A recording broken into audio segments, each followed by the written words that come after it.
Today we had a lot of financial fireworks in the markets. A lot of things are going on, and I think we are in the middle of something going on that's very big. It doesn't look like it's going to end real soon.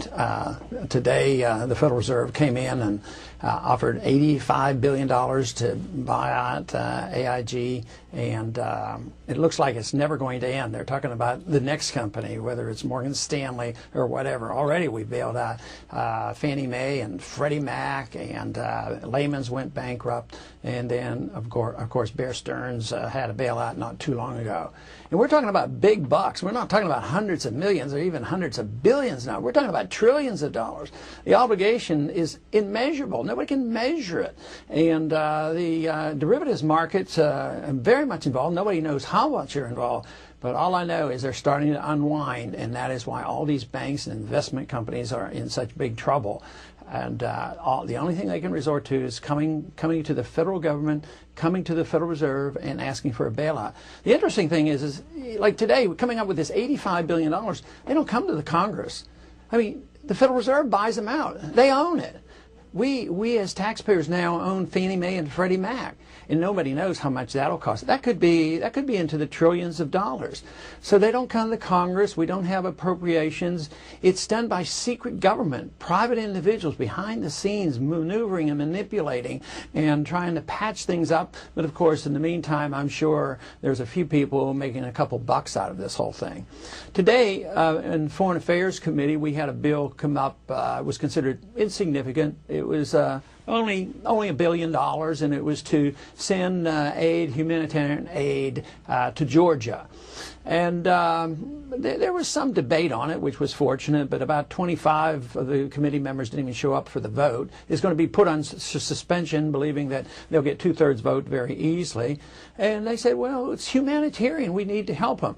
And yet that is such a controversial issue going on. To me, it's just a disaster to pump more money into Georgia, stirring up trouble, provoking Russia, trying to reignite the Cold War, all these many, many things. But financially speaking, we don't have $1 billion. I mean, where are we going to get it?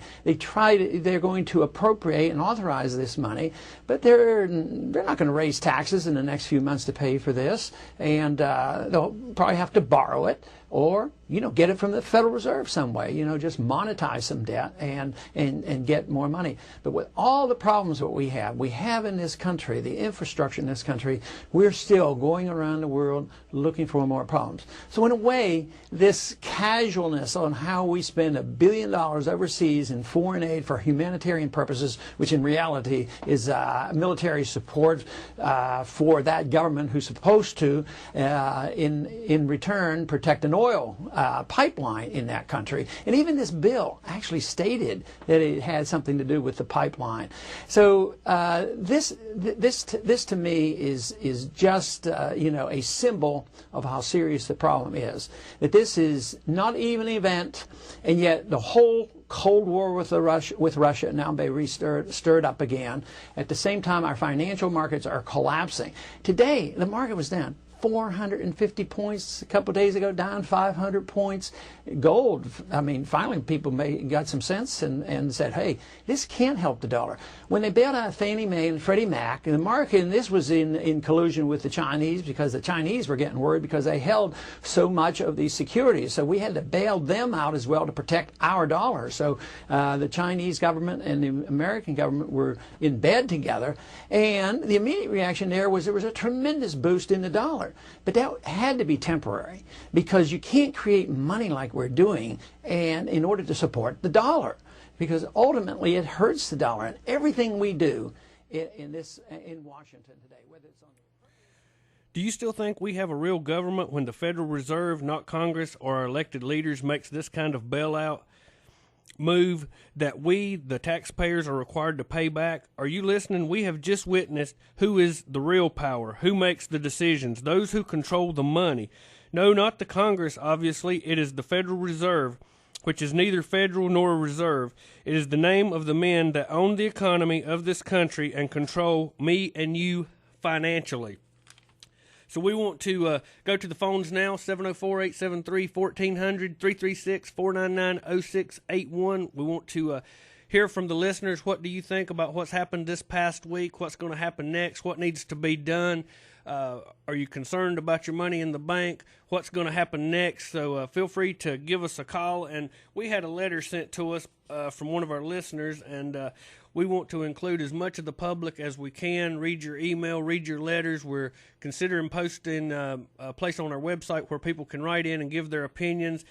And this was sent to us by LJC, and he said the United States is on its final downward spiral. Our jobs are going overseas. We have borrowed money from the countries that are producing the goods we need and are paying that money back with interest. The dollar is worth less every day. We'll go to a call from one of our listeners. Hey, you're on the Real News. Hey, good morning. How you doing? Good, good. Unfortunately, we're a little bit too late to the party. There's nothing we can do about our economic situation now. It was initiated when they started the Federal Reserve. You know that, and there's nothing we can do about it now. We've lost 97% of the value of the dollar, and it's going down. It's just a matter of when. It's just going to take a little bit of time, but it's going to happen. And unfortunately, we're going to be around to see it. But there's nothing we can do. You can delay it. You can maybe stave it off for a few months. But everybody just needs to get ready. They need to prepare and keep their expenses down and deal with it when it happens, because it's going to happen. Well, I agree with you. Me and Brian and the Real News crew have been outspoken opponents of the Federal Reserve System. Sadly, much of the population is totally unaware of the Federal Reserve System, how unconstitutional it is, the problems that it's brought forward to us. And I'm glad to hear you call in and say so, because we started in March discussing these very events that we are seeing unfold right now, and it's a pretty sad state of affairs, isn't it? Well, it is, but it's not funny at all. The interesting thing is that it started in play so long ago that most people don't even remember, and they surely don't teach us it in school. But when Mr. Astor, the Astor Spice Company that you still see on the grocery stores, back in the turn of the century, he was one of the richest men in the United States and therefore the world. And when he died in the sinking of the Titanic, it created a power vacuum, and there was a group of people, the Rothschilds, the Rockefellers, the Vanderbilts. They all got together. I believe it was about 1914 or maybe 16. They got together at Jekyll Island, Georgia, and they met for a week. And that's when they put together the Federal Reserve, because Mr. Astor was a constitutionalist. He did not want the Federal Reserve, and they had kept the Federal Reserve out of the American money system since the Revolution. And that's really one of the main reasons we had the Revolution with England, was because England wanted us to buy our money from the Bank of England at interest, which is exactly what the Federal Reserve does to the United States. They charge interest, so there's no way that the money can do anything but lose value over time, because they're charging an interest from the very, very get-go. And when they got together for a week down there in Jekyll Island, they created the blueprint to put the Federal Reserve into play, and they've been playing us ever since. Hey, I agree with you, sir, and I'll do another phone call, but I really did enjoy your input. Call back again. Enjoy the show. Thank you. Bye. Hey, you're with us on the Real News?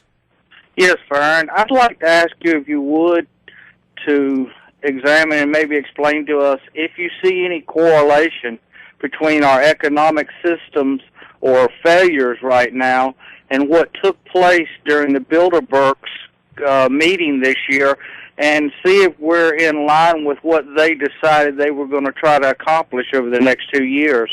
And I'll listen to my answer off the line, and I really do appreciate and enjoy your show. Well, me and Brian will do a little studying on that and see what we can come up with. Right offhand, it was pretty tight-lipped this year. We didn't get a lot of information. In years past, they had said they were going to take oil to $150 a barrel, and of course we saw that. They said they might take it to $200. To make a call, please hang up and try again. But we'll do a little studying on that and get back with you. We certainly do appreciate you calling. Anyone else